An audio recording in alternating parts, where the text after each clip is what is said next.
তিন ভেন্যুতে হবে এনসিএল টি-20। সেপ্টেম্বরের মাঝপথে শুরু হবে দ্বিতীয় আসর।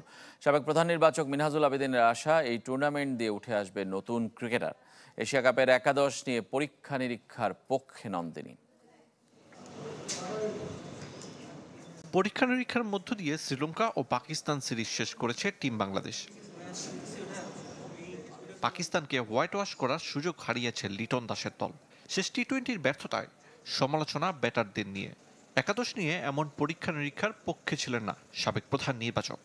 এখানে অনেকগুলি প্লেয়ারকেও শেষ ম্যাচে দেখা হয়েছে, তো আমার মনে হয় এই জায়গায় ওই এক্সপেরিমেন্টটা না করে, কারণ পাকিস্তানের সাথে একটা সুযোগ ছিল একটা ভালো সিরিজ শেষ করার। যদিও টিম ম্যানেজমেন্টের সিদ্ধান্তকে ইতিবাচক হিসেবে নিয়েছে ক্রিকেটাররা।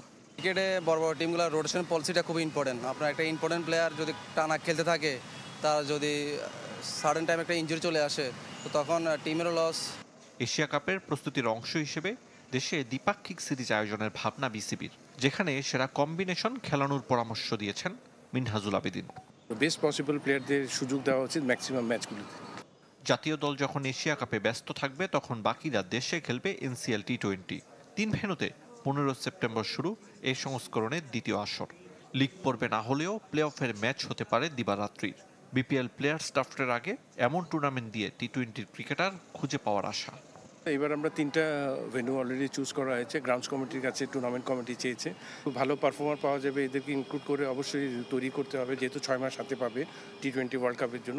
এনসিএল লঙ্গার ভার্সনে আবারও বিদেশি ক্রিকেটারদের খেলার সুযোগ করে দিতে চায় বিসিবি। আরিফুল ইসলাম, চ্যানেল 24, ঢাকা।